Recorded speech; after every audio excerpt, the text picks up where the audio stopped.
Kung ikaw si Francis, sinong artistang lalaki ang gustong-gusto kong makita sa Itbulaga? Mauupos na ang kandila. Kung may lalaki ka madadala rito, magsasama na tayo habang buhay, Padang. Mabigat ang pakiramdam. Sa kwartong yun, may mabibigat na enerhiya akong nararamdaman. Kwentong Takip Silim. Sa mga kakwentong takip silim naming mahilig makinig sa mga narrations, huwag niyo pong kalimutan ha, bumisita kayo sa isa pa naming channel na Sityo Bangungot para po ito sa inyo sa mga gustong makinig ng mga kwentong pampanto. Ito na ang pampatulog nyo. Huwag niyo pong kalimutan, Sityo Bangungot. Mabuhay ang Aldab! Mabuhay! Mabuhay! Mabuhay si Maine! Mabuhay! Mabuhay si Alden! Mabuhay! Mabuhay! Mabuhay ang Aldab! Ngayon, sabay-sabay nating kantahin ang ating musika. Binigay ka sa'kin ng Diyos may kapal. Buong buhay ko ay iaalay sa'yo. Mamamatay may man ako, magunaw man ang mundo. Isasakripisyo aking kaluluwa. Dahil ikaw ang bigay sa akin ng Diyos.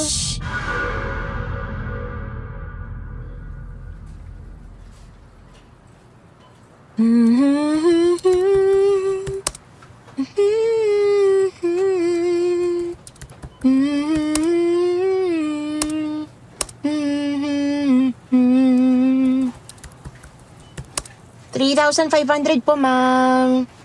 Eto, miss, oh. I received exact amount po. Pa-wait na lang po, ma'am, ng resibo. Thank you. Sige. Eto po. Thank you. Come again. Thanks.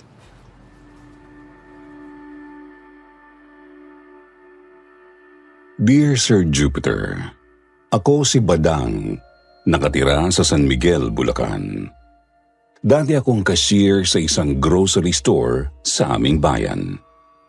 Bata pa lang, mahilig na akong manood ng TV at umidolo ng mga sikat na artista.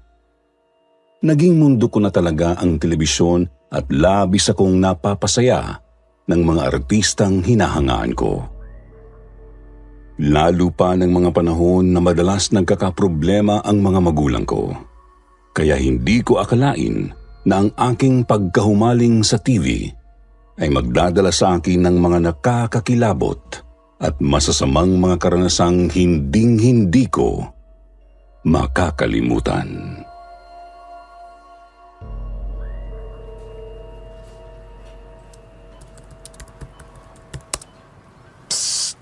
Francis! Badang naman, hindi nga ako sasama sa'yo sa Itbulaga. May racket ako sa Sabado eh. Pwede bang sa ibang araw na lang? Ano ka ba?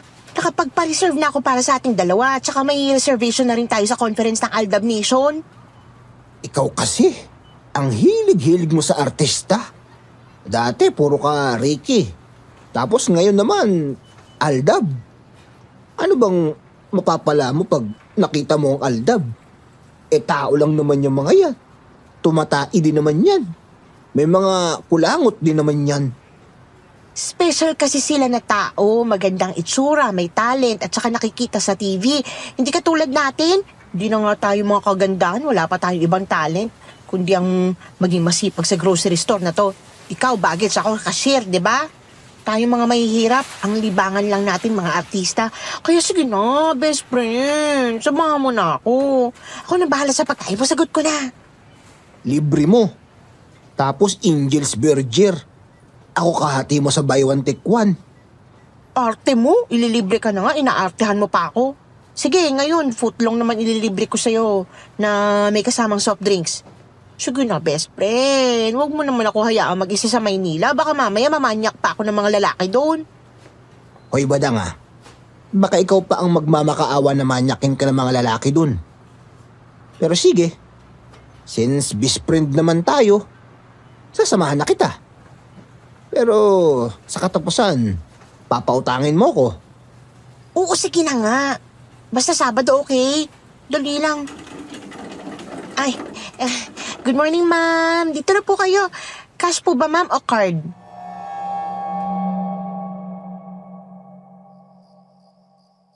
Ilang minuto bago matulog, nag-apply muna ako ng beauty cream ko, Sir Jupiter.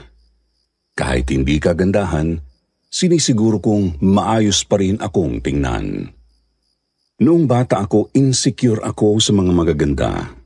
Dahil ang swerte nila na nakukuha nila ang mga bagay na gusto nila. Magandang trabaho, mga kaibigan at mga gwapong lalaki. Kaya tinanggap ko na rin kaagad ang aking kapalaran.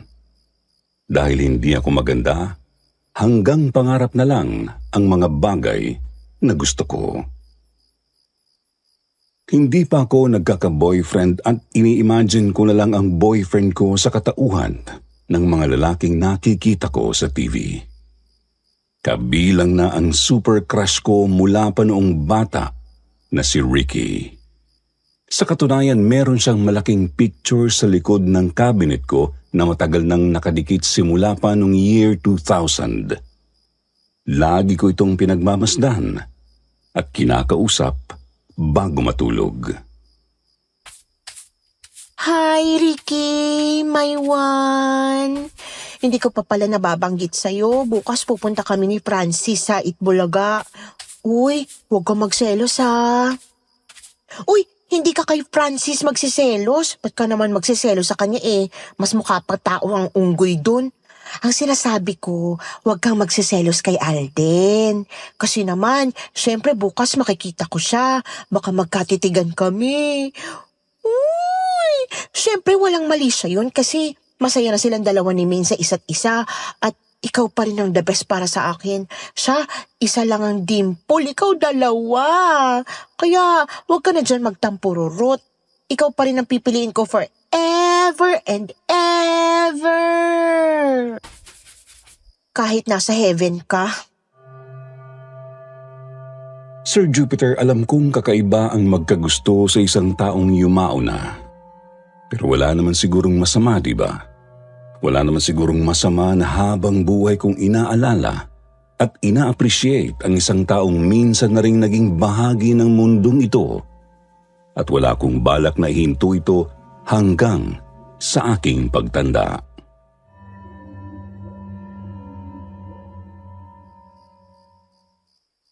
Good night, my one.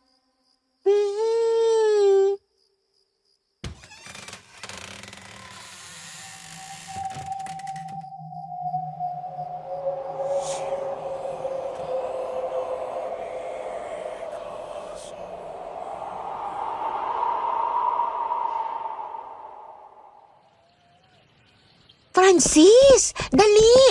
Ang bagal-bagal mo kumilos, masasaraduhan tayo ng Itbulaga. Hindi mo ako masisisi. Gabi ako rumakit kaya nalit ako ng gising ngayon. Tsaka maaga pa naman Maaga nga, pero alam mo naman ang traffic sa Pilipinas. SM North pa lang to. Makakarating tayo ng Broadway, kasal na si Maine at Alden sa sobrang tagal mo. Francis! Halika na! Ayan na yung bus! Sakay na tayo! Ano ba yan? Punong-puno yung bus. Kung kinakailangan mong dumapa ka na makasakay lang tayo. Ah, sakay na, sakay na. Pwedeng dumapa. Nye.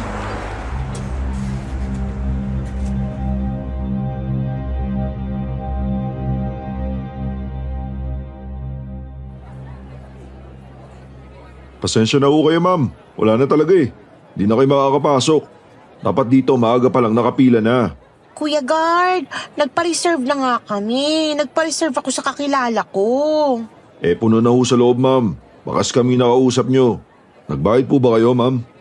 Oo reservation fee daw. Nako, patay. Free lang po yung pagpapareserve, ma'am. Naloko kayo.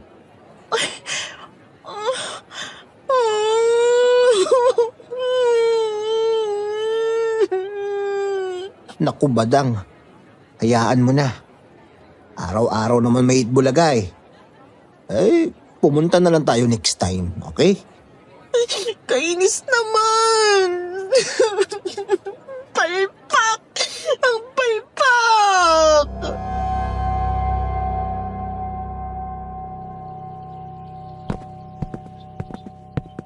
Huwag mo na isipin yun. Di ba mamaya may conference ka pa? Oh, doon na lang tayo pumunta.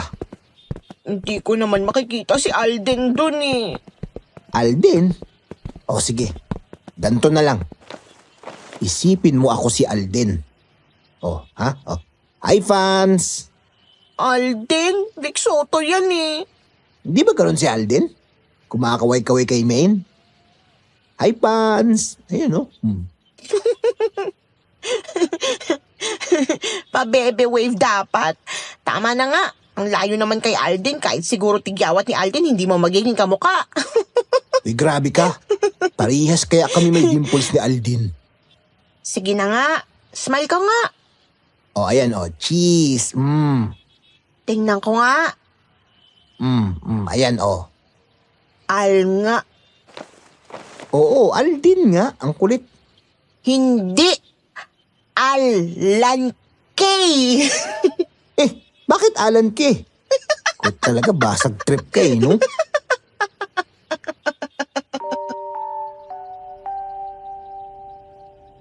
Naglakad-lakad muna kami ni Francis at kumain sa mall bago pumunta sa isang hotel kung saan gaganapin ang conference ng Solid Aldab fans. Malungkot man na hindi ko nakita si Alden sa Broadway, excited pa rin ako na makasalamuha ang mga kapwa ko fan na dati ay sa comment section ko lang nakakasalamuha. Madalas kasi naming pinagtatanggol ang Aldab kapag may umaapi sa kanila sa comment section. Pero hindi ko sila kilala dahil madalas naka-free data lang naman ako. Pagsapit ng 3:30 dumating na kami sa conference hall. Marami na ring fans ang mga nakaabang at naghihintay na sa gagawing pagtitipon. Badang, puro naman matatanda ang tao dito. Sigurado ka ba na gusto mong sumama sa kanila? Ikaw naman? Parang wala ka namang lolo't lola. Okay lang yan. Tsaka mababait yan sila. Oo nga, Sir Jupiter. Puro nga matatanda ang mga naroon. Maiingay at nagchichismisan ng kung ano-ano. Lahat sila ay nakasuot ng t-shirt na nakadedicate sa Aldab.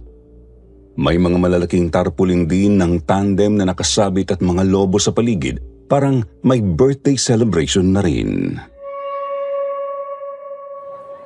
Solid Aldab fans, ano pa bang ginagawa ninyo? Ipagtanggol natin ang Aldab. Sino pa bang magtatanggol sa kanila? Kung hindi tayo, ang fandom lang. Wala nang iba. Kung wala tayo, masisira ang Aldab. Gamitin natin ang ating mga cellphone. Suportahan natin sila. Kahit anong mangyari, ipakita natin na mahal natin sila. Wala ang Aldab kung wala ang Aldab Nation. Yes! Mabuhay ang Aldab! Mabuhay! Badang, ano ba to? Fans club pa ba to? Baka mamaya, bigla tayo mapasama sa mga rally nito eh. Oo, ganyan lang kasi talaga sila kasi matatanda na. Old school lang talaga sila. Nauuhaw tuloy ako. Makabili nga muna ng soft drink sa labas. Sige, bili mo na rin ako kasi di ko gusto yung juice dito. Parang yelo lang na may konting juice. Mabuhay ang Aldab! Mabuhay! Mabuhay si Maine! Mabuhay! Mabuhay si Alden! Mabuhay! Mabuhay ang Aldab! Ngayon, sabay-sabay nating kantahin ang ating musika. Binigay ka sa'kin ng Diyos may kapal. Buong buhay ko ay iaalay sa'yo. Mamamatay may man ako, magunaw man ang mundo.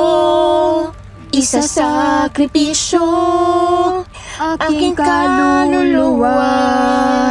Dahil ikaw ang bigay sa akin ng Diyos.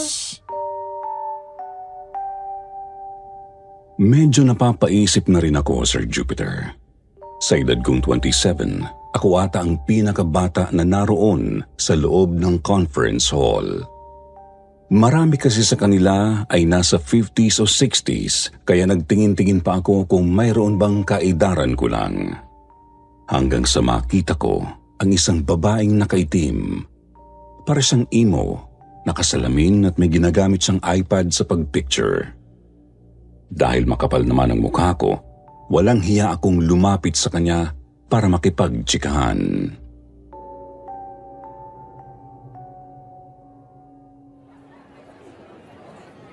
Hi! Hello, darling. Pwedeng favor?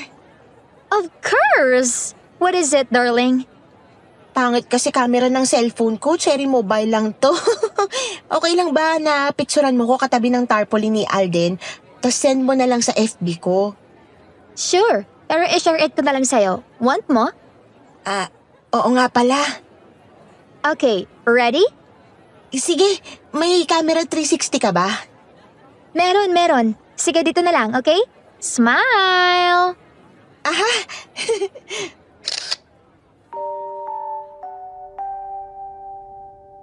Mabuti na lang at nakapalagayan ko kaagad ng loob si Jessamy. Agad ko siyang nakakwentuhan habang kumakain sa event at habang sinishare it namin ang 76 pictures ko mula sa kanyang cellphone.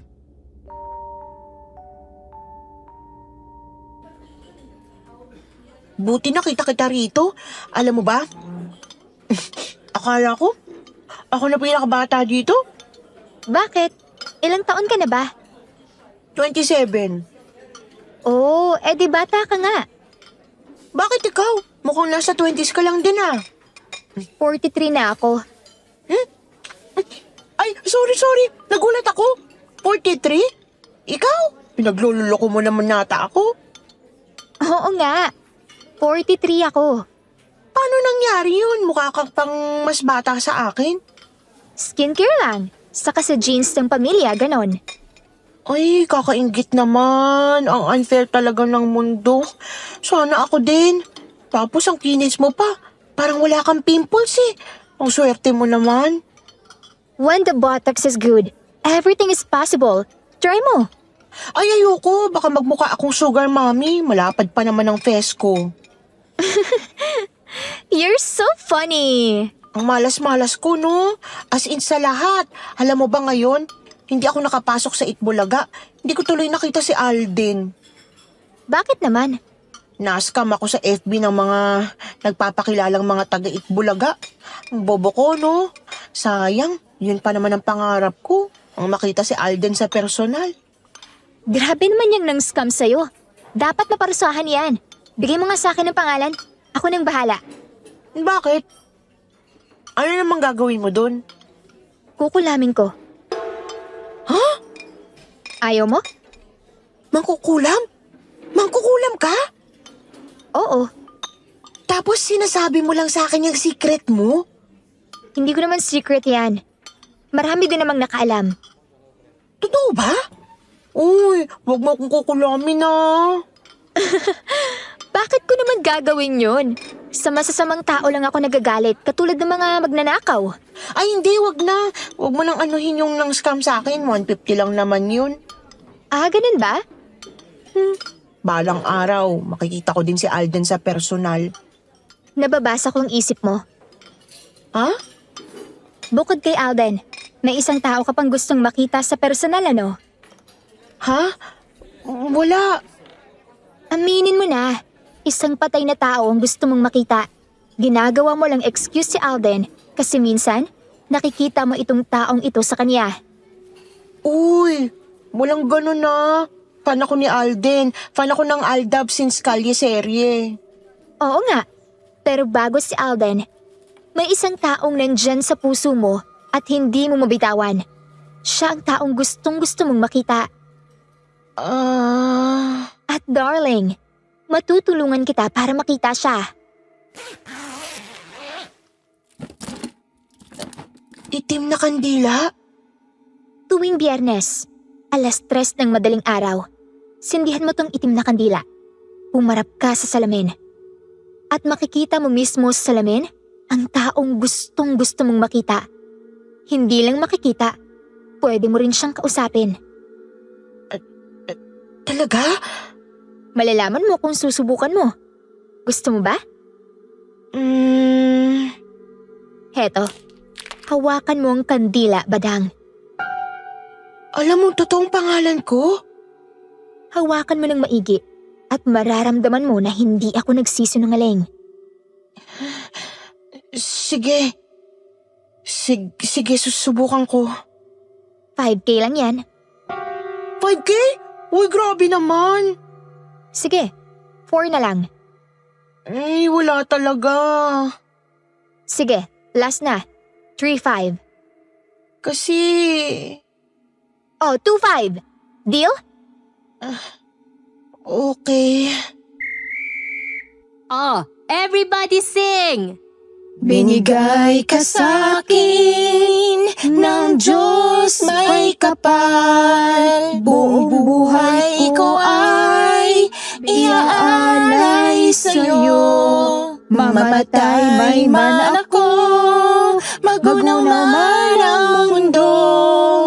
Isasakripisyo aking kaluluwa. Dahil ikaw ang bigay sa akin ng Diyos.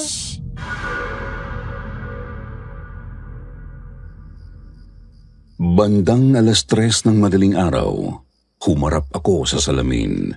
Sinindihan ko ang itim na kandila at hiniling sa aking isip na ipakita sa akin ang taong aking ninanais.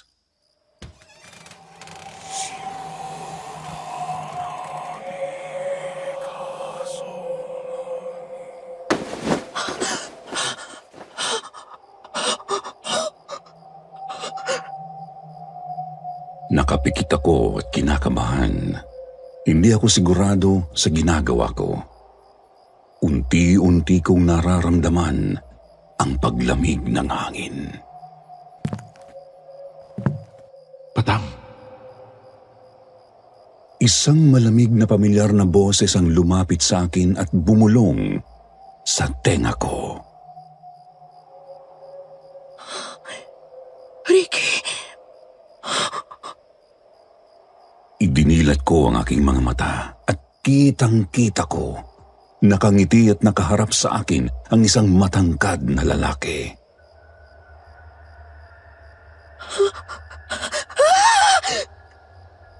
Sa sobrang takot ko sa nakita ko, tumakbo ako sa kabilang gilid ng kama upang makalayo sa lalaking nakatayo malapit sa salamin. Badang, Ricky, oo ako to. May one. hindi.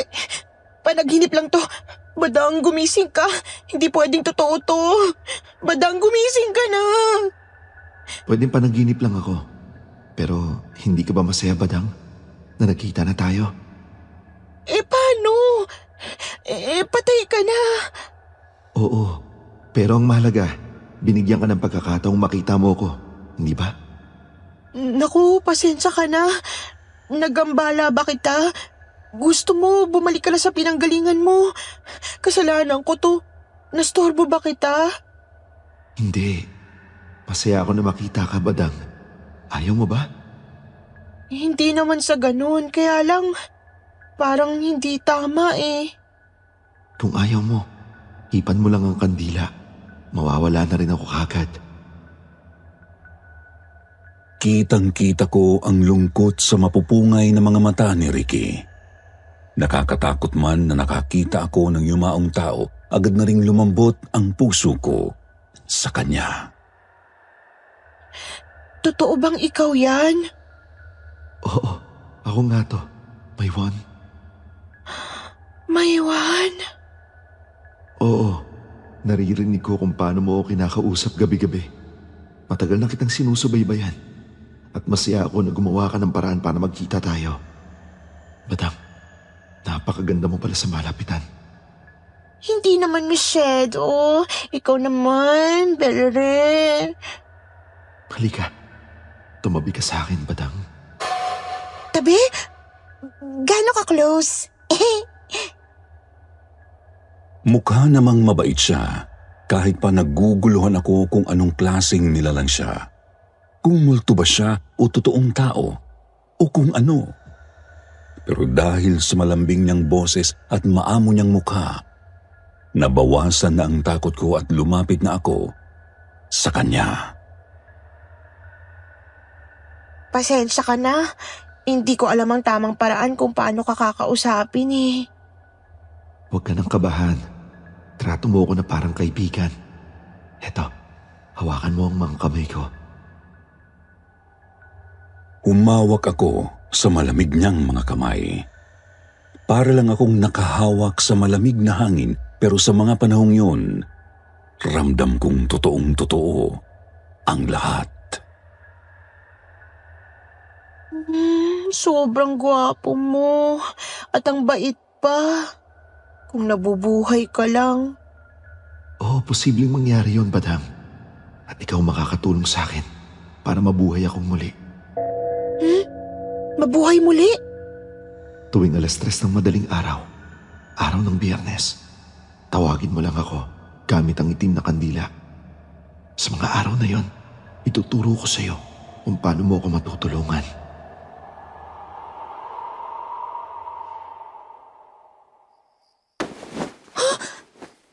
Ricky? May biglang hangin na pumatay sa apoy ng kandila at parang apoy rin na naglaho si Ricky. Parang ang bilis ng pangyayari, pero pagtingin ko sa cellphone ko, 5:30 na at malapit nang lumiwanag sa labas. Dahil 9:00 pa ang pasok ko sa grocery store, natulog na ako ng may ngiti sa mga labi dahil isa sa mga pangarap ko ay nagkaroon na ng katuparan.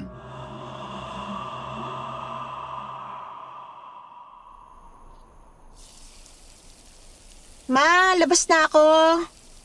Oh, hindi ka kakain? Nagprito ako ng tilapia. Hindi na ma, late na ako. Bili na lang ako ng siomay sa labas. O sige, ikaw nang bahala. Malaki ka na. Sige ma, alis na ako. Bye!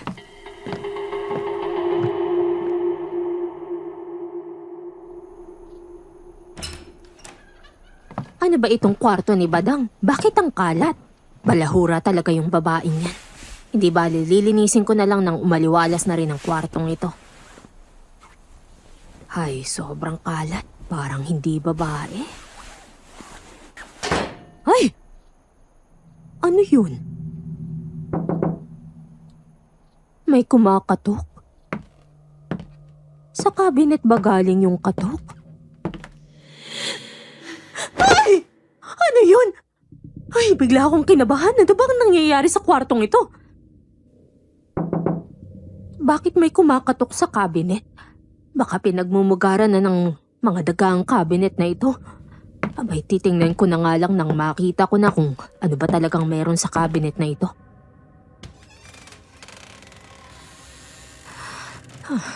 Maayos naman. Ano ba yung kumakatok dito kanina pa? Sandali. Bakit may itim na kandilang nakatayo sa loob ng cabinet? Sinisindihan ba ni Badang itong itim na kandila sa loob ng cabinet? Susunugin niya ba itong buong bahay? Ay, napaka-irresponsabe talaga ng babaeng yan. Manang-mana sa tatay niya. Diyos ko. At saka, bakit itim ito? Ay, naku, malas to. Dapat itapon ko na. Ay nako.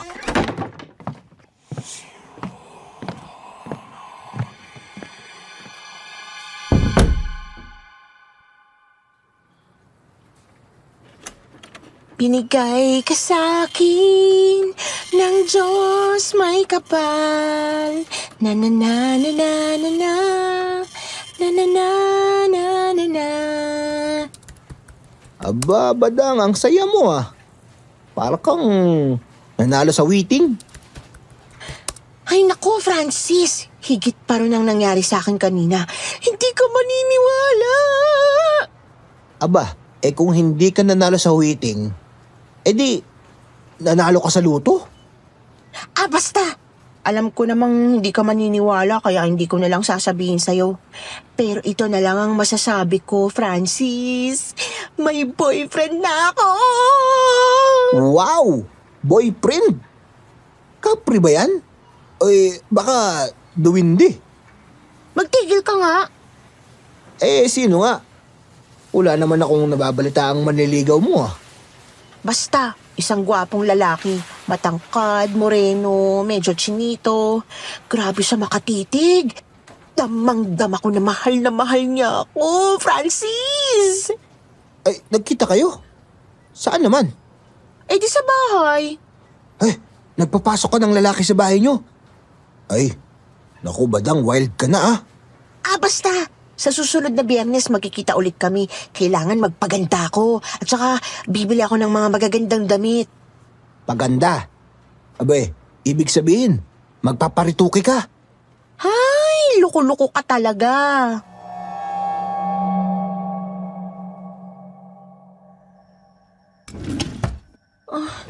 Asa na yun? Bakit nawawala? Asa na ba? Ma! Ma! Ay, nasa na? Ma!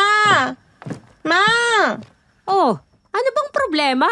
Makasigaw ka naman sa akin parang yaya mo ko rito ah. Nakita niyo ba yung kandila ko dito sa cabinet? Alin, yung kulay itim? Opo, yung kulay itim. Nasa cabinet yun eh. Itinapon ko na. Ano? Ma! Saan niyo tinapon? Saan basurahan niyo tinapon? Binali niyo ba? Tinunaw niyo? Pinapak niyo? Ano? Anong ginawa niyo? Tinapon ko na sa basurahan at kinuha na ng truck ng basura. Ma! Bakit? Bakit kayo nangingialam sa mga gamit ko? Kandila ko yun eh. Bakit yung tinapon? Abay, bakit ganyan ka naman magalit? Kandila lang iyon. At saka, bakit ka kasi may itim na kandila? Demonyita ka ba? Ito ngang horror na pinapanood ko ganyan na ganyan. May mga itim na kandila sila pero mga maligno pala. Bakit ka kasi nakikialam ng mga gamit ko eh? Gamit ko yun. Hoy, babae. Ikaw, bakit ka tumitira sa bahay ko? Bahay ko to Humanap ka ng sarili mong bahay nang walang nangingialam ng gamit mo. Sobrang sama ng loob ko sa nanay ko. Gusto kong isumbat sa kanya na kaya nakatira pa rin ako sa bahay niya dahil ako na lang sa 3 mga anak niya ang gustong samahan siya. May sariling buhay na ang mga kapatid ko at itinakwil na rin nila si mama dahil sa pangangaliwa nito noon bago pa man pumanaw ang tatay namin. Sa totoo lang, may kinikimkim pa rin akong sama ng loob sa nanay ko. Pero dahil nanay ko siya, hindi kaya ng konsensya ko na iwan siya. At saka sa totoo lang, Sir Jupiter, hindi ko rin talaga afford bumukod. Kaya imbis na may masabi pa akong masama, pinigilan ko na lang ang galit ko. Habang umiiyak ako sa sama ng loob, bigla kong napatingin sa altar ng nanay ko sa sala at nakita ko, nakatirik na doon ang itim na kandila. Ma! Ikaw naman, joke time ka naman eh. Ito yung kandila, Nilagay mo rito sa altar mo. Ano? Paano mapupunta yan dyan? Itinapon ko na nga yan sa basurahan kanina. Tapos yung basura, kinuha na ng truck ng basura. Alo? Baka naman nag-uulyanin na kayo. Leche ka ha? Hindi pa nga ako senior citizen. Ulyanin ka dyan. Pero paano nga napunta ang kandila dyan?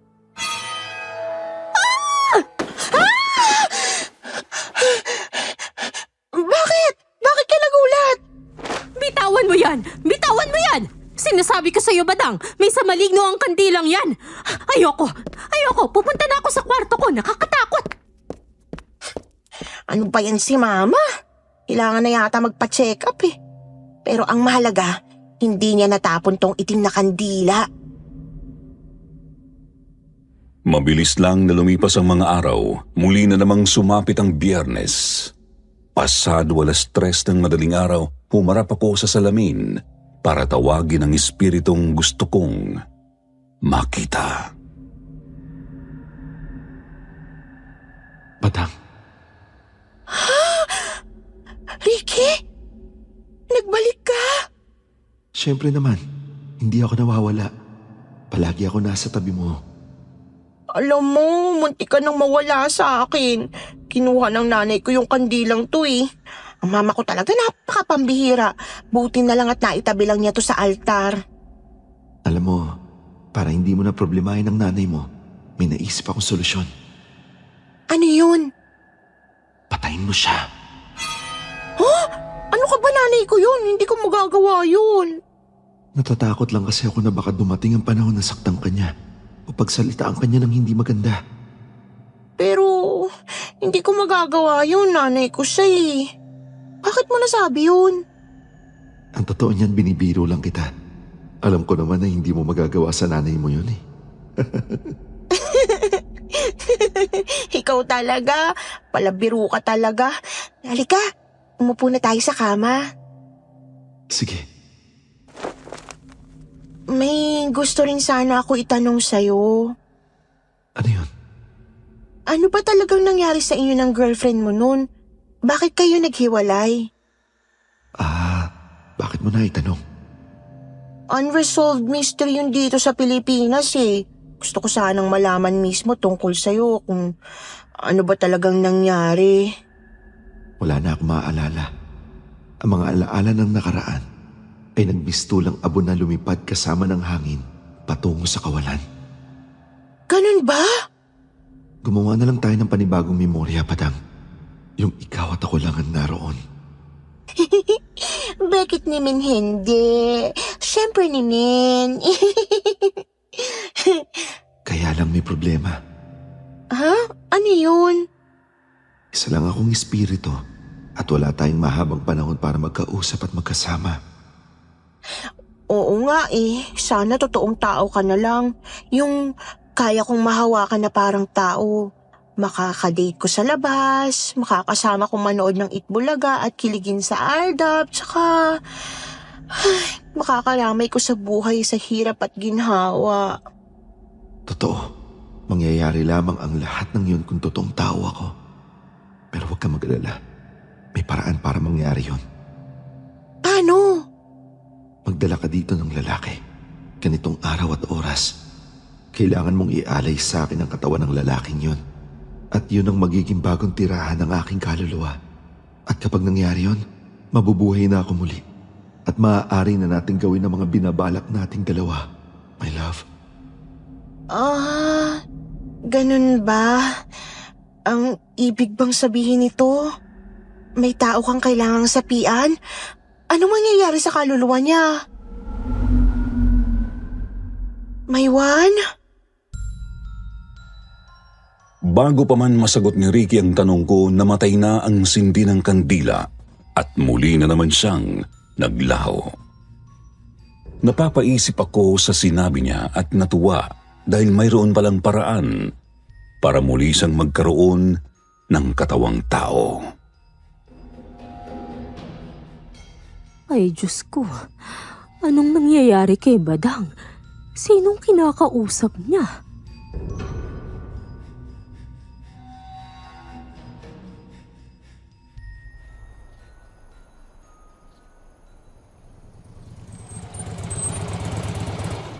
Kumaring Marites!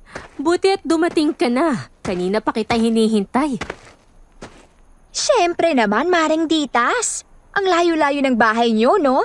Biruin mo, pinagbiyahe mo pa ako mula San Pablo, Laguna hanggang sa dulo ng Bulacan.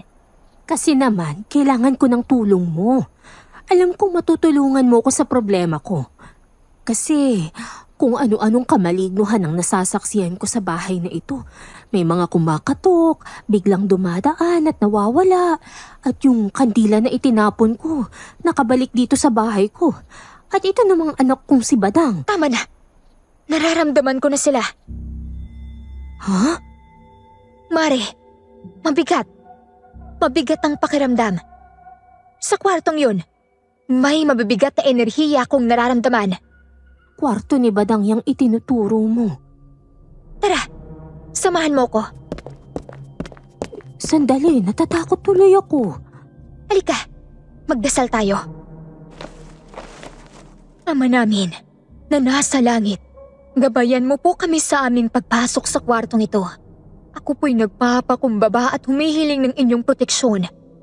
Kung ano man ang espiritu o enerhiya na narito, sana ay bigyan niyo kami ng liwanag upang maunawaan at malagpasan ng anumang pagsubok. Sa ngalan ng Ama, ng Anak, at ng Espiritu Santo. Amen. Kasama natin ang Diyos, Mare. Tara na.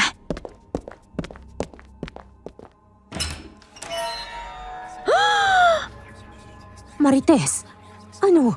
Bakit? Mare, ang dami nila. Nila? Ano? Ano sila? Ang dami at ang lakas. Diyos ko naman, Tess. Kinakabahan na ako. Lakasan mo ang pananampalataya mo. Kung hindi, tatalunin ka nila. Halika, sa labas tayo mag-usap. Marites, ano bang problema? Huwag niyo kaming pakialaman! Ditas! Sinasapian ka! Sinasapian ka! Halika na! Lumabas na tayo rito sa bahay niyo. Pumapasok sila sa katawan ko. Pero lalabanan ko sila hanggat makakaya ko. Halika na! Marites, ano bang nangyayari sa loob ng bahay ko? Ang Diablo, Marites. Ang daming Diablo. Iba-iba ang anyo nila. Ang pinaka nakakatakot, ang isang mukhang malaking hayop na may malalaking sungay at pula ang mata. Hindi natin yon kayang kalabanin. Bakit ganun? Bakit sila naroon sa kwarto ni Badang? May itim na kapangyarihan ang nagpapalakas sa puwersa ng mga Diablo. At ang anak mong si Badang ang gumagawa ng paraan para lumakas sila. Maring Ditas, nagbabalat kayo sila bilang maamo at matipunong lalaki para manipulahin ang isip ni Badang. Walang kaalam-alam si Badang na sa Diablo siya nakikipag-ugnayan at hindi sa lalaking hinahangaan niya na matagal ng payapa. Diyos ko, kailangang malaman ni Badang ito. Kailangan niyang matauhan. Hindi, Maring Ditas. Hindi mo pwedeng gawin yun dahil papatayin ka nila. Nagbanta sila na kapag nangialam ka, papatayin ka nila. Kaya halika, sumama ka muna sa akin. Hindi ka ligtas sa bahay na yan. Ano? Hindi ko maiiwan dito si Badang. Maniwala ka sa akin. Alam nila ang pagdududa mo, kaya hindi sila magdadalawang isip na gawan ka ng masama. Hanggat hindi alam ni Badang ang katotohanan, ligtas siya. Kaya halika na. Diyos ko.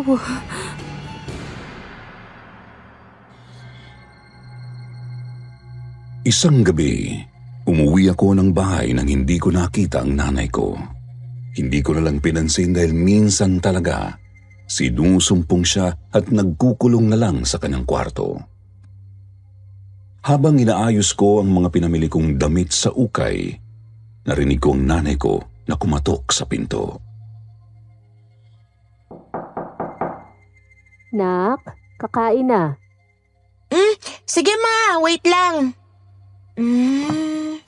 Andyan pala siya. Ma? Ma, saan ka? Kakain na? Bakit wala namang ulam dito? Nakapagtataka Wala akong nakitang kahit anong pagkain sa kusina. Kaya bakit naman nagyaya ang nanay kong kumain? Nagpunta ako sa pinto ng kwarto niya para itanong sa kanya kung nasaan ang pagkain. Ma? Ma? Ay, ewan. Ulyanin na siguro si Mama. Nagyayayang kumain kahit wala namang pagkain. Ay, matutulog na lang ako. Buti nga yan. Makakapag-jeta ako ngayon. Natulog na lang ako ng gabing yun. Hindi ko na masyadong inintindi ang nanay ko dahil alam ko naman na minsan ay inaabot iyon ng sumpong. Pagsapit ng umaga, boses ng nanay ko ang gumising sa akin. Nak, kakain na. Ma?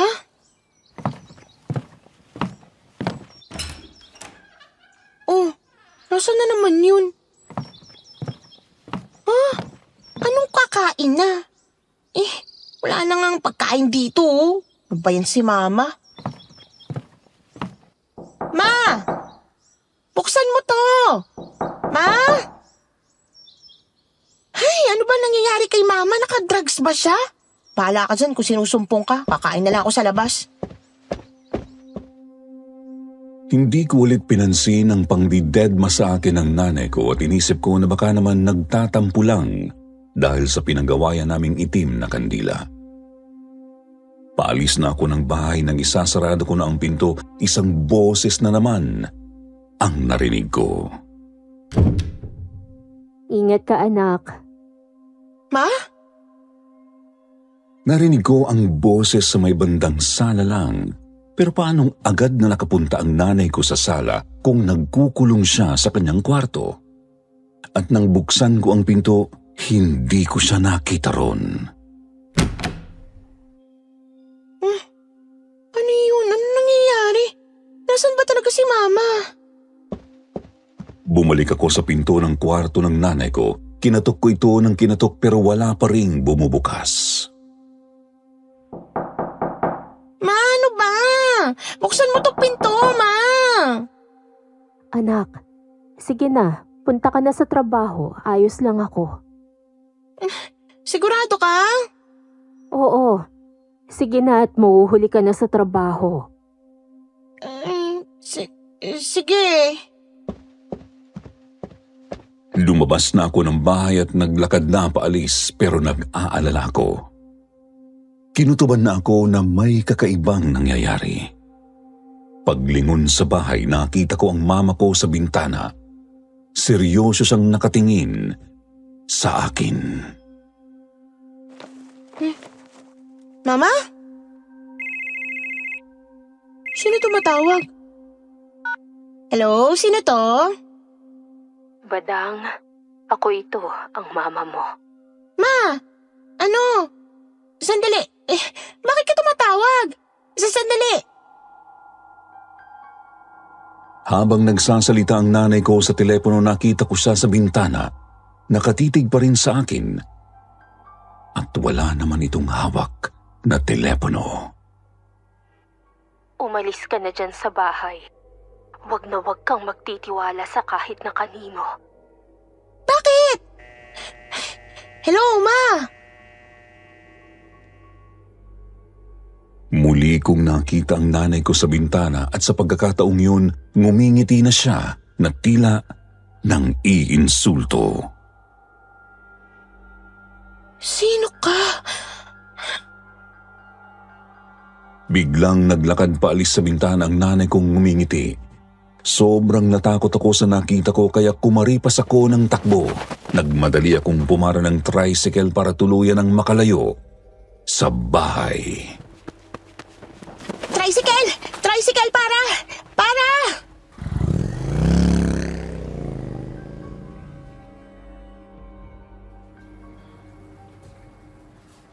Baka naman guni-guni mo lang. Sabi mo nga, gutom ka simula kagabi.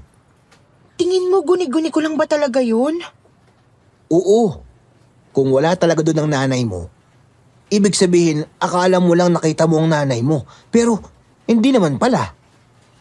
Siguro, nami-miss mo siya. Kung sa bagay. Ang nanay ko naman kasi, di man lang nagpaalam ng maayos kung aalis siya. Basta sinabi lang niya sa akin sa telepono, wag na wag daw ako magtitiwala kahit kanino. Ano kaya ibig sabihin nun? Naku, alam ko na ang nangyayari, Badang. Di ba sabi mo may boyfriend ka na? Paano kung hindi approve sa nanay mo ang boyfriend mo? Kaya nagtampo siya at umalis. At ngayon, binabalaan ka niya na huwag basta-basta maniniwala kahit kanino. Hindi niya pa naman nakikita ang boyfriend ko. Ang ibig mo sabihin, pinupuslit mo siya sa bahay ninyo nang hindi alam ng mama mo? Parang ganun na nga. Ayun na nga ang nangyari, Badang. Tinatarantado mo nanay mo eh. Nalaman niyang may dinadala kang lalaki sa bahay niyo nang hindi ka nagpapaalam. Kaya naggalit siya at naglayas. Ba't nagagalit ka? Ay, sorry. Ikaw naman kasi, nakakapikon ka. Hindi mo na narespeto nanay mo. Dahil dyan sa mga maling desisyon mo sa buhay. Francis, walang ganun. Hindi ganun nang nangyari kasi... basta complicated ang buhay ko. Pag sinabi ko sa'yo, hindi ka maniniwala. Ay! Sorry, ma'am. Sandali lang po. Shh! Ikaw kasi, Francis. Mamaya ka na tsumika. Ano ako? Ikaw ang daldal ng daldal dyan. Umuwi ako ng bahay kinagabihan. Kumain na ako sa labas nang hindi na ako magutom kung sakaling wala pa rin sa bahay ang nanay ko. Pero pagdating ko ng bahay, nakabukas ang ilaw sa sala at sa kusina.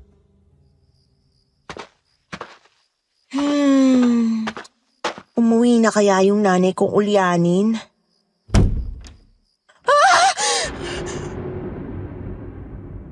Sir Jupiter, gulat na gulat ako nang makita mismo ng dalawang mga mata ko ang aninong ng parang bata na may malaking sungay na tumakbo ng mabilis mula kwarto ko at tumagos sa nakasaradong kwarto ng nanay ko.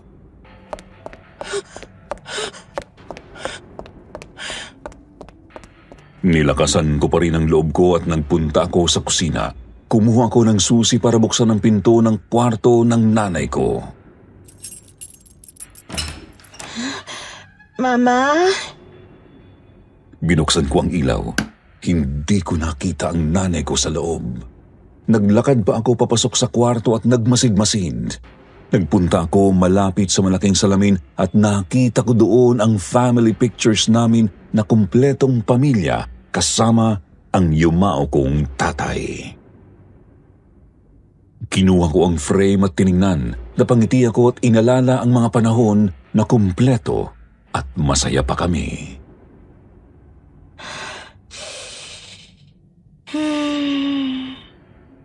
Pero pagtingin ko sa salamin, nakita kong may mga itim na tao sa likod ko.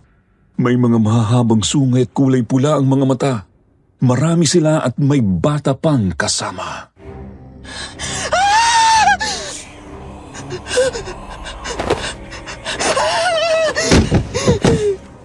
Hinila nila ang mga paa ko kaya nadapa ako at hinila nila ito paitaas kaya para na akong hinihila patiwarik.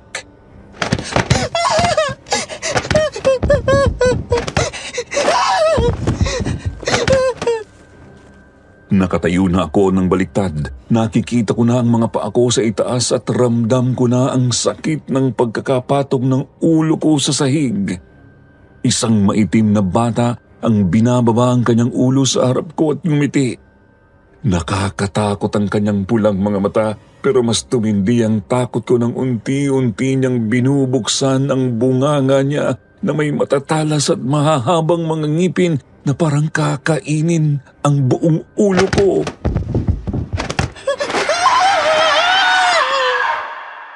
Badang! Badang! Nang marinig ko ang tawag ni Francis, biglang nawala ang mga itim na tao at tumumba sa sahig ang nakatiwarik kong katawan.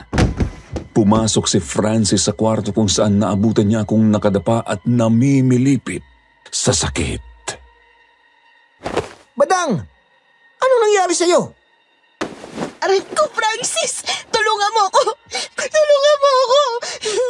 Bakit ka nakadapa dyan? Anong ginagawa mo dyan? Ay, halika, ibubuhat kita. Anong nangyari sa'yo? Francis! Sa takot ko, napayakap ako ng mahigpit kay Francis at umiyak ako sa balikat niya. May mga nakita akong itim na tao sa salamin. Natatakot ako. Pula ang mga mata nila tapos parang may mga sungay. Hinila pa nila ako patiwarik hanggang sa nakatayo na ako ng pabaliktad. Yung batang nakaitim, lumapit siya sa akin tapos bumuka yung bibig niya. Kakainin niya ako. Ano? Anong klaseng itim na tao? Multo? Engkanto? O diablo?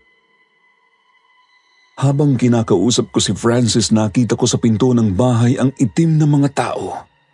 At isa roon, titig na titig sa akin hanggang sa parang nawala ako sa sarili at nakalimutan ko ang buong pangyayari. Anong sinasabi mo?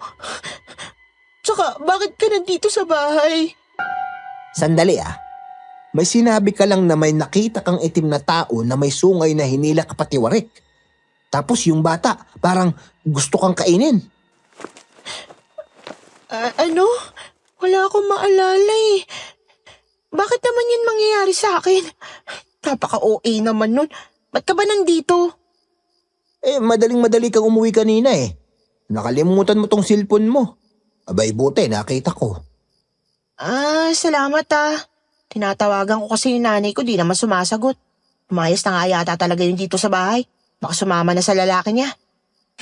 Salamat talaga, Francis ah. Ano? Sigurado ka bang okay ka lang? Oo naman. Baka stress lang ako. Hayaan mo na. Kung hindi ka naman komportable dito sa bahay ninyo, pwede ka naman umuwi muna sa amin. Bakit hindi naman ako komportable? Bahay namin to. Sige na, uwi ka na. Baka hinahanap ka na sa inyo. Salamat ulit sa pagsauli ng cellphone ko ah. Buti di mo ninakaw. Abay gago to. Joke lang. Ito naman, nagagalit ka agad. Yung ilong mo, nakita ko pang lumaki eh. Sige, kaya kami na maligno. Ang sama kasi ng ugali mo. Sige, alis na ako. Bye, Francis. Thank you. Bigla talagang nawala sa isip ko ang pangyayaring yun. Nagdaan ng mga araw na wala naman akong kakaibang nararamdaman sa bahay. Hanggang sa sumapit na uli ang madaling araw ng Biyernes. Eksaktong 3:00, sinindihan ko ang kandilang malapit ng matunaw. Kasing haba na lang ito ng hinlalaki ko. Humarap ako sa salamin at muli kong hiniling na makita ang lalaking gusto kong makita. Sa ikatlong pagkakataon, nagpakita siya sa akin. Nakangiti at ramdam ko ang pananabik namin sa isa't isa. Maywan! Maywan, mabuti naman at nagkita na tayo. Naiinip na ako. Gusto ko nang lagi na tayong magkasama. Ako rin eh. Namimiss kita every day, every hour, every minute of the day. Lika, maupo na tayo sa kama. May papakita ako sa'yo. Dito muna sa sahig tong kandila. Ito ang aking box of love. Alam mo, 2000s pa lang nung napanood kita sa isang teleserye, malaki kita kaagad. Lahat ng notebook sa palengke na may picture mo binibili at iniipon ko tulad nito. Lahat din ng magazines mo binibili ko. Tapos yung ulo ng picture ko, pinapalit ko sa ulo ng picture ng girlfriend mo dati. Tingnan mo, ang cute natin dyan. Ganun ba? Tingnan mo tong movie posters mo, iniipon ko rin. Hindi ko pala napalitan ng mukha ko yung picture ng girlfriend mo rito. Sorry for asking pero namimiss mo ba siya? Sino? Siya! Miss mo ba siya? Hindi. Kilala mo pa ba kung sino siya? Alam mo pa bang pangalan niya? Lilithia. Sinong Lilithia, Maywan? Hindi yun ang pangalan ng ex mo. Chloe ang pangalan ng ex mo. Sinasabi ko naman kasi sa'yo, wala na ako maalala. Wala na ako memorya ng nakaraan. Ang tanging memorya ko na lang ang kasalukuyan. Ikaw na lang ang tanging memorya ko, Badang. Ayan ka na naman. Nagpapakilig ka na naman eh. Alam mo ba, bago ko matulog, tinititigan ko muna pictures mo para lagi kitang maalala. Para ang laman ng panaginip ko, ikaw lang. Maganda yon. At nung nalaman ko na nawala ka na sa mundo, iyak ako ng iyak. Wini-wish ko na sana ma-revive ka pa o may himala na bumuhay sa'yo. Minsan gusto ko pang maniwala sa mga sabi-sabi na hindi ka totoong namatay. Sana talaga may one. Hindi ka na lang namatay. Alam mo, may pag-asa na mabuhay akong muli. Mauupos na ang kandila. Maaaring hindi na tayo magkitang muli pero kung may lalaki kang madadala rito at ihilingin mo sa kandila na yan na mailagay ang kaluluwa ko sa katawan niya, magsasama na tayo habang buhay, Badang. Oo nga pala, nawala na sa isip ko. At saka, sino namang lalaki? Yung kaibigan mong lalaki, yung nagpunta rito nung isang araw. Si Francis? At saka, paano mo alam na nagpunta siya rito? Huwag mo nang alalahanin yun. Ang mahalaga, may katawang tao ka na pwedeng ialay sa akin. Pero si Francis? Hindi pwedeng si Francis dahil best friend ko yun. Mabait na tao yun si Francis. At saka pangit siya. Kung sasapi ka sa katawan niya at magiging ikaw siya, hindi ko naman ata kakayanang maging boyfriend siya. Hindi ko gustong maging jowa si Francis. Wala nang oras. Yun lang ang tanging paraan, Badang. Sa susunod na Biyernes, dali mo na siya rito. Iaalay mo siya sa akin at ilingin mo sa itim na kandila na makapasok ako sa kanyang katawan. Dahil kung hindi, mawawala na ako sa buhay mo ng tuluyan. Ano? Pwede ba?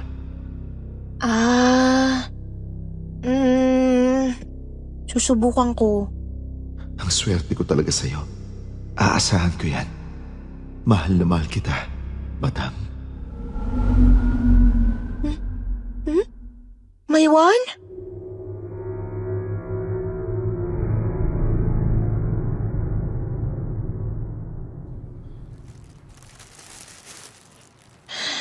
Thank you, ma'am. Come again po.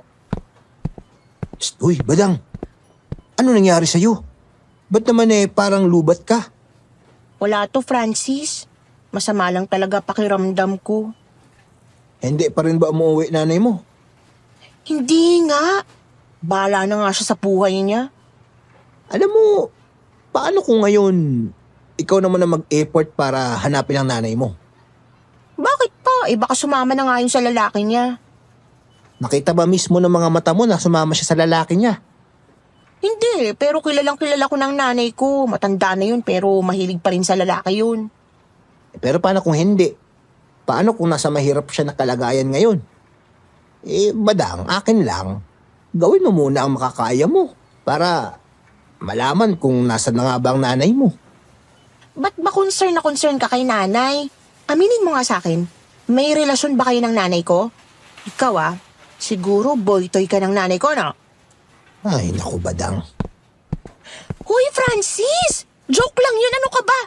Ikaw naman parang di mo ko kilala, ba't nag-walkout ka? Hoy, Francis! Ano ba yun si Francis? Para namang others?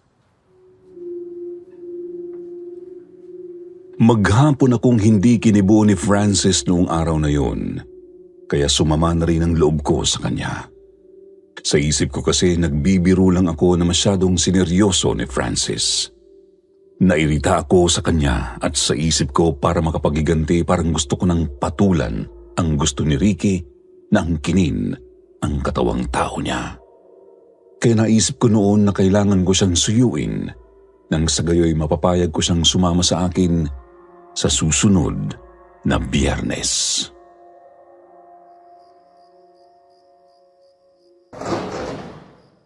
Uwi, na! Francis! Sabay na tayo umuwi! Hoy, Francis! Ano ka ba? Bakit hindi ka pa rin namamansin? Ito naman hindi na mabiro. Francis! Francis!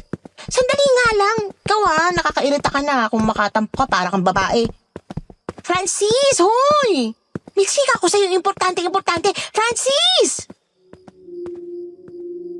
Dahil hindi pa rin ako pinapansin ni Francis, naisip ko na sundan siya kung saan man siya papunta. Sumakay sa jeep, umarkila naman ako ng tricycle para sundan siya.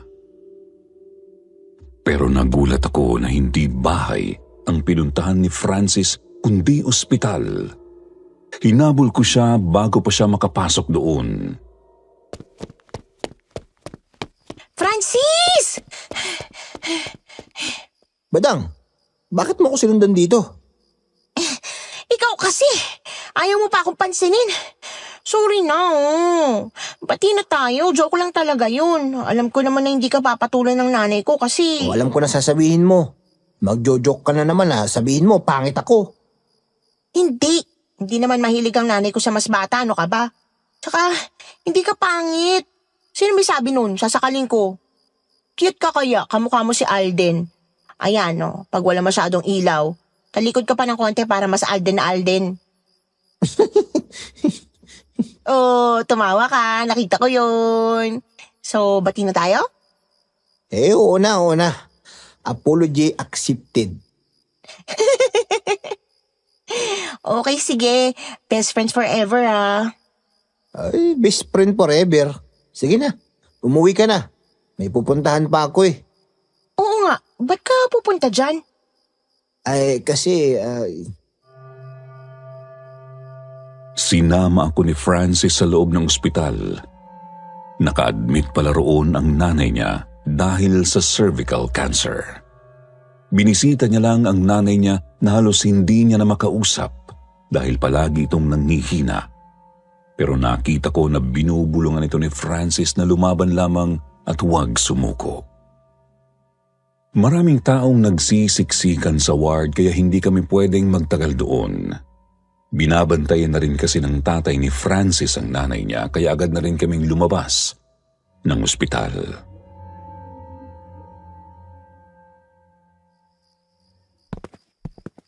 Hindi mo sinasabi sa akin to. syempre, ayoko namang isipin mo na problemado akong tao. Ay, yun bang, alam mo na, good vibes lang tayo dito. Hindi nga halata sa'yo. Kaya ka ba nangungutang dahil sa nanay mo? Ay, oo. Kapag kulang sinusweldo ko sa racket ko at mga nakukuha ko sa medical assistant, ngayong gabi nga, sideline na naman ako bilang security guard para makaipon. Bagger sa umaga, CQ sa gabi? Francis, natutulog ka pa ba? Oo. Nakasaradong warehouse lang naman binabantayan ko kaya umiidlip ako habang nakaupo. Ba't ka umiiyak? Yan na palang pinagdadaanan mo tapos pinilit pa kitang samahan ako sa Itbulaga. Ay, huwag ka na umiyak. Okay lang yun. Ang bait-bait mo kasing tao. Napaka-selfless mo. Deserve mo maging masaya at swertihin sa buhay. Hindi pwedeng may masamang mangyayari sa'yo, Francis. Wow, salamat Pero, ayan ka na naman. Nagpipiling-piling ka na parang teleserye ka na naman. Iyak-iyak ka dyan. Francis!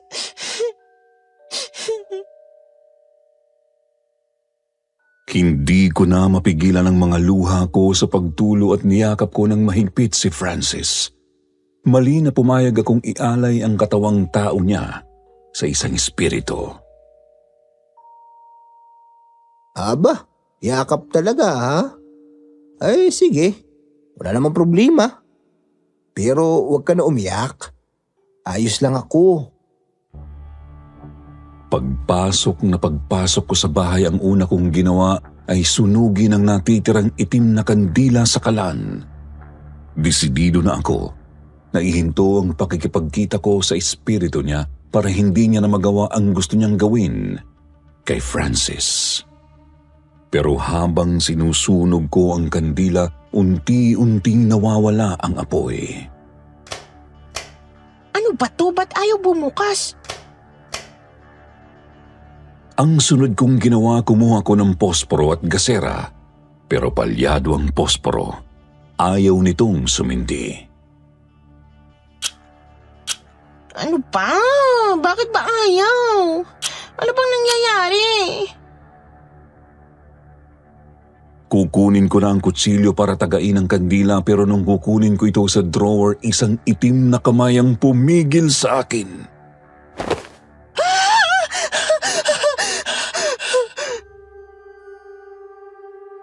Ayaw nitong bitawan ang kamay ko sa loob ng drawer. Pilit kong hinihilang kamay ko hanggang sa tumilapon ako sa sahig.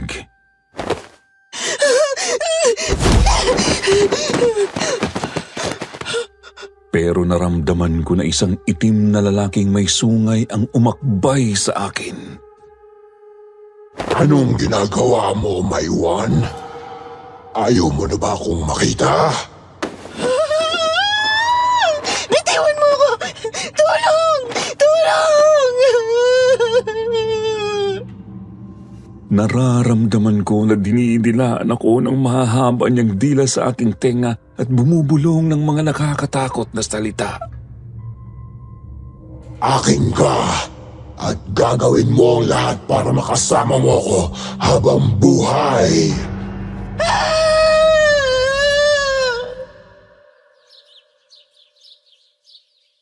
Nasilaw ako sa liwanag ng araw. Umaga na nang magising ako.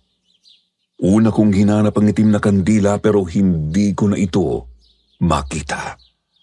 Alam kong hindi na ako titigilan ng espiritu kaya ang nasa isip ko noon, ang makahanap ng paraan para matigil na ang panggugulo nila sa akin. Dahil araw ng Sabado, paniguradong may conference ulit ang fans club ng Aldab.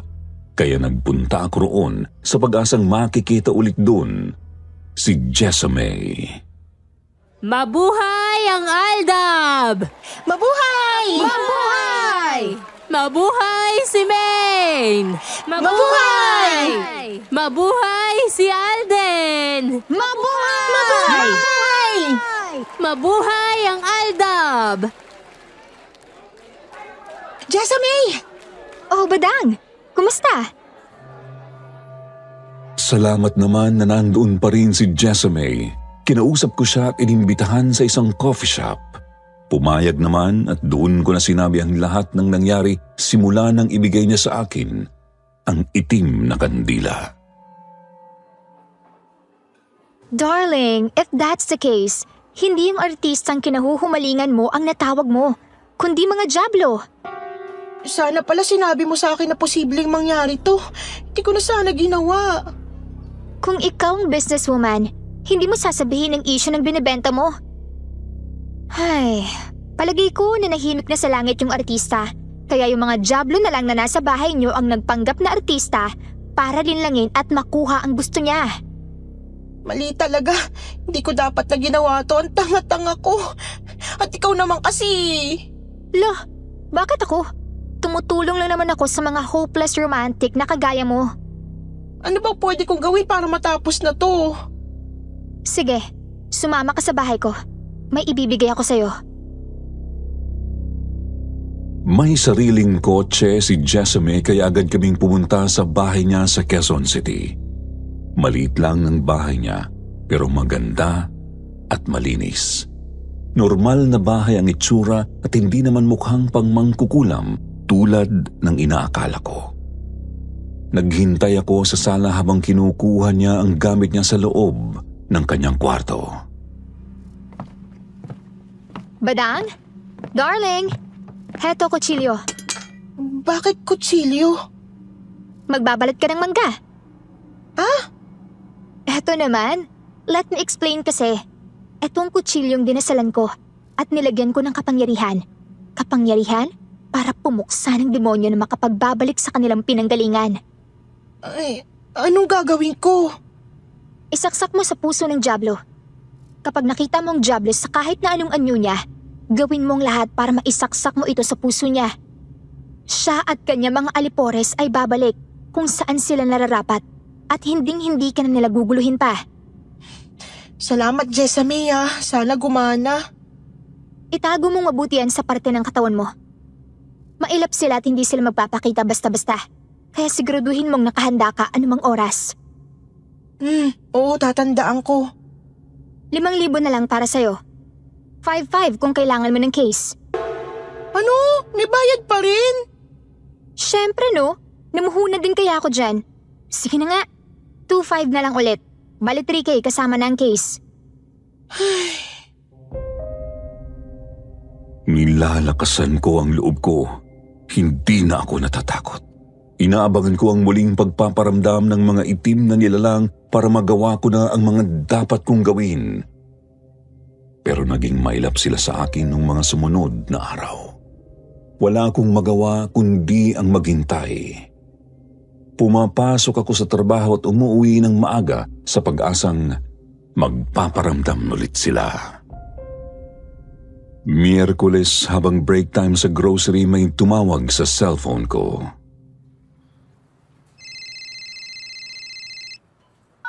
Hello? Badang, anak. Ma? Anak, pasensya ka na ha. Ngayon lang ulit ako nakatawag. Delikado raw kasi nakausapin ka at baka masundan ako ng mga nakakatakot na nilalang, anak. Ayos ka lang ba? Opo, ayos lang ako. Ang sabi sa akin ni Marites, yung kaibigan kong manggagamot, tapangan mo lang daw, anak. Tapangan mo lang at walang maaaring makapanakit sa'yo kung lalaban ka at lalakasan mo ang loob mo at wag mo raw kakalimutang magdasal. May awa ang Diyos at matatapos din ang lahat ng ito. Alam ko yun, Ma. Mag-iingat ka rin dyan, ha. Mahal ko kayo, Ma. Mas lumakas ang loob ko nang tumawag ang nanay ko. Masaya ako na nasa mabuti na siyang kalagayan at mas gusto ko pang tapangan ngayon nang matapos na ang kababalaghang ito sa buhay namin.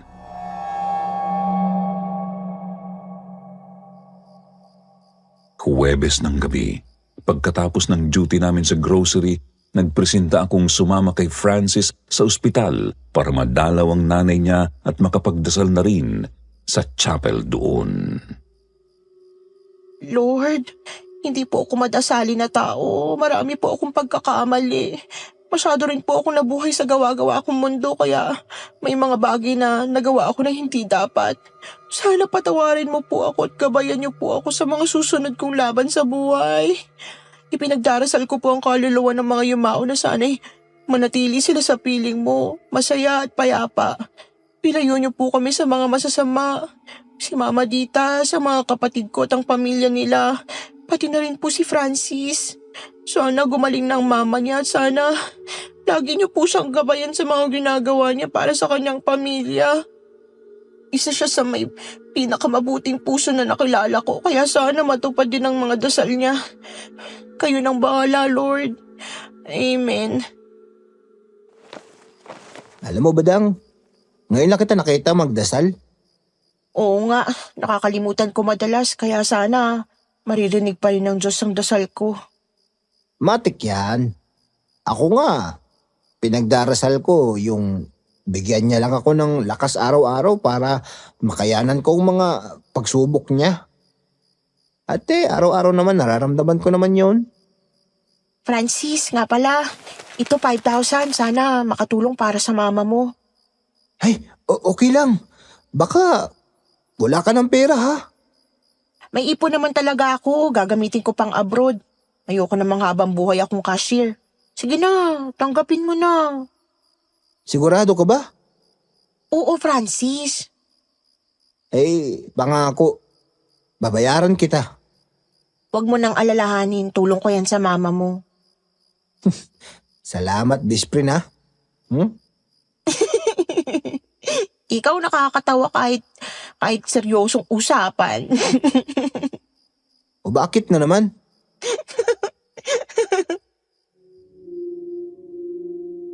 Sakay ng jeep, pauwi na ako ng gabing yun pero masyado naman akong sinusubok ng tadhana. Oh, hold up to! Hold up to! Bigyan nyo na mga gamit nyo! Dali! Para nyo ng awa. Wala kaming pera. Sila mano, huwag niyo po kami sasaktan. Wala po kaming pera. Na-hold up kami sa jeep. Buti na lang at cellphone ko lang naman na Cherry Mobile ang nakuha. Pero nagpunta pa rin kami sa presinto para mag-report.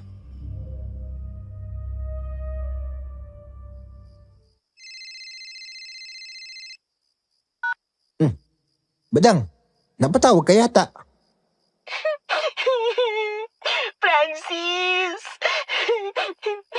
Umiiyak ka ba? Francis! Emergency! Puntahan mo ako dito sa bahay! Badang, nagbabantay ako dito. Sandali, teka, gagawa ako paraan ha. Hintayin kita! Bilisan mo! Ano kaya nangyari dun?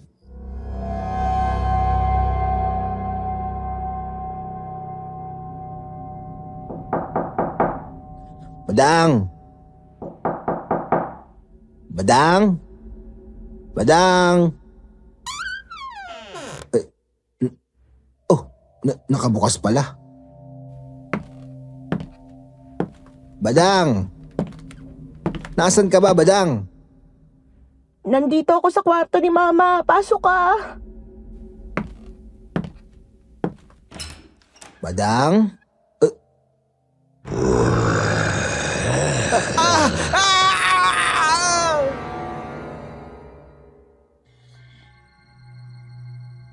Maswerteng agad na na-trace ng mga pulis ang hold-upper at naibalik sa amin ang mga gamit namin. Pero madaling araw na ako nakauwi at malapit ng mag-alas-3, kaya nagmadali ako sa pag-asang magagawa ko na ang dapat kong gawin sa mga taong itim. Pero pag-uwi ko ng bahay, nadatnan kong nag-aabang sa tapat ng pinto si Francis, takot na takot at umiiyak. Francis! Anong nangyari sa'yo? Badang, buti dumating ka na. Ano ginagawa mo rito? Sinundan kita kasi may tumawag sa akin. May emergency ka raw. Hindi ako makakatawag, na hold up pa lang ako eh. Halika sa loob. Sasabihin ko sa iyo ang lahat. Baka may makarinig sa atin dito. Sige. Ano bang nangyari sa'yo? Pumasok kasi ako dito kanina. Pero imbis na ikaw ang makita ko, mga itim na nilalang na may sungay ang nakita ko. Ha? Nagpakita sila sa'yo? Oo. At sinabi nila sa akin ang lahat. Pati na rin ang tungkol sa kasunduan ninyo. Kasunduan? Francis, magpapaliwanag ako. Wala kang dapat ipaliwanag. Naiintindihan ko at dapat lang mangyari yun. Ano? Badang, nakikiusap ako. Ialay mo sa mga espiritu ang katawan ko. Ibigay mo na ako sa kanila. Ang sabi nila, pag hindi mo ginawa yun, papatay nila ang nanay mo at nanay ko. Ayoko mangyari yun, Badang. Kaya nakikiusap ako. Gawin mo na ang gusto nila. Sinabi nila yun? Oo, Badang. Yun lang ang tanging paraan para matapos ng lahat ng to. Sindihan mo na ng kandila, Badang. Ialay mo ko sa kanya at hilingin mo na pumasok ang kaluluwa ng espiritu sa katawan ko habang buhay. Pero Francis, hindi ko magagawa yun. Ayoko mawala ka. Bakit? Wala naman ako silbi ah. Meron, Francis. Meron. Dahil mahal kita. Sorry kung ngayon ko lang na-realize. Kung akala ko sa artista lang ako may in love. Pero ikaw yung totoo. Oo, hindi ka gwapo, hindi ka mayaman, pero ang ganda-ganda ng puso mo. Ikaw pala yung klase ng lalaki na gusto kong mahalin. Hindi totoo yan. Yung artista ang mahal mo at hindi ako. Wala nang oras. Gawin mo na ang sinasabi ko. Kung hindi, mamamatay ang nanay mo at nanay ko. Bilis! Bilisan mo na! Francis, ikaw ba talaga yan? Oo, syempre. Kung ikaw si Francis, sinong artistang lalaki ang gustong-gusto kong makita sa Itbulaga? Ha? Sino pa? Di si Alden. Hindi ikaw si Francis! Ah! Agad kong kinuha ang kutsilyo ko sa bulsa at mabilis kong sinaksak ang puso ni Francis.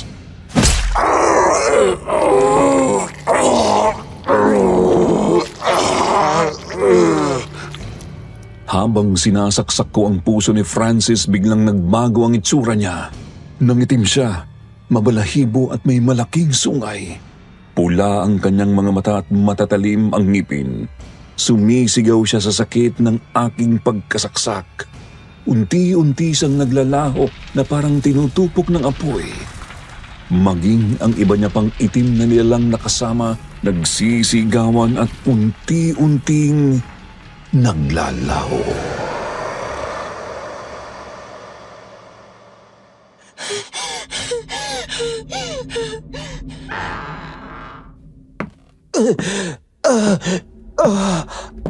Francis! Nakita ko si Francis na palabas ng kwarto ng nanay ko. Iika-ika, nahihilo at gulong-gulo sa pangyayari. Agad ko siyang nilapitan para alalayan. Badang, ayos ka lang? Oo, ayos lang. Pero Francis, ikaw na ba talaga yan? Sino nga yung lalaking gusto kong makita sa Itbulaga? Si Aldin. Francis!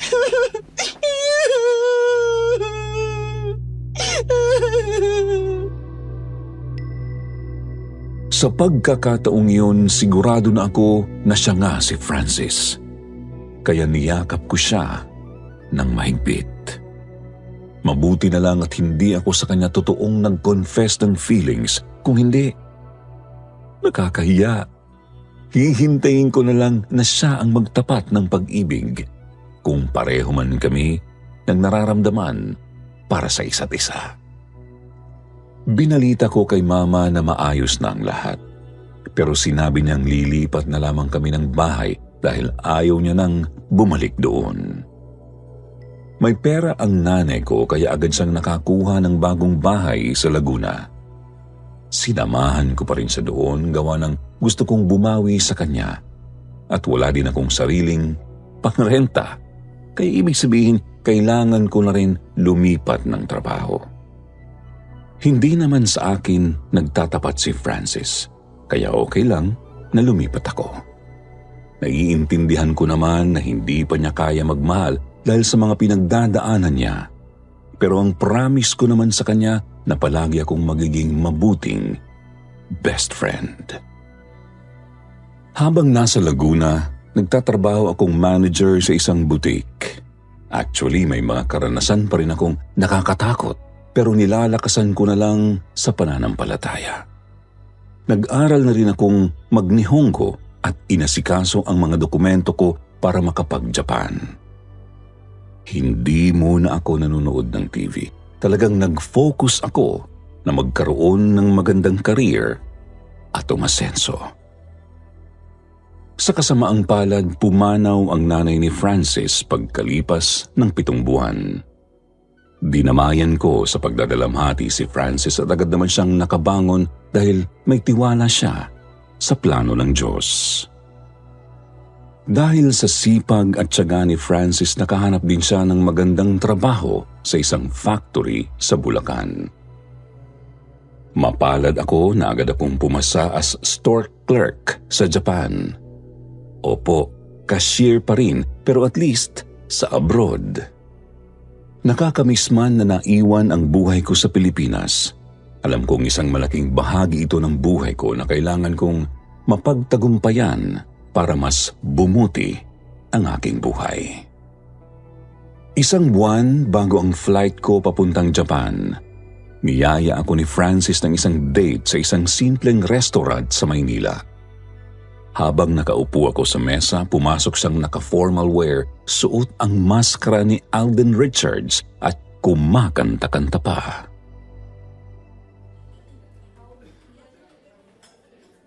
God give me you to show me what's real. There's more to life than just how I feel. And all that I'm worth is right before my eyes. And all that I live for, though I didn't know why, now I do, 'cause God give me you. O, di ba? Sira. Badang, alam kong mag-best friend tayo pero alam mo ba, isa ka sa mga dahilan kung bakit nangangarap ako ngayon. Kung bakit nagsisipag ako ngayon. Dahil gusto ko, balang araw, maging karapat dapat ako para sa'yo. Badang, hindi man ako kasing gwapo o kasing sikat o kasing yaman ni Alden Richard. O ng mga lalaking natitipuhan mo. Gusto ko malaman mo na tunay ang pag-ibig ko na handa kang pasayahin, protektahan at alagaan. Badang, pagpunta mo ng Japan, hintayin mo sana ako ha. Susunod ako. Mag-iipon lang ako ng maraming pera. At pagbubutihan ko sa buhay. At pag nasa Japan na ako, ay doon kita liligawan. Ako din.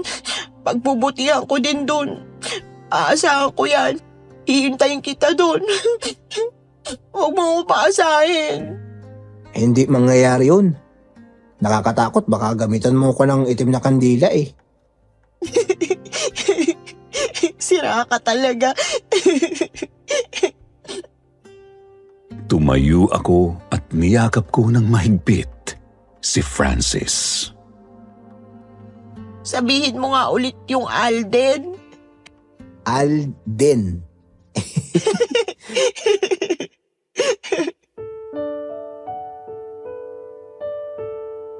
Masasabi kong nakakatakot na karanasan ang nangyari sa akin. Pero isa rin itong karanasan na nagbukas ng puso ko sa maraming posibilidad. Hanggang dito na lang at maraming salamat, Sir Jupiter. Sayonara.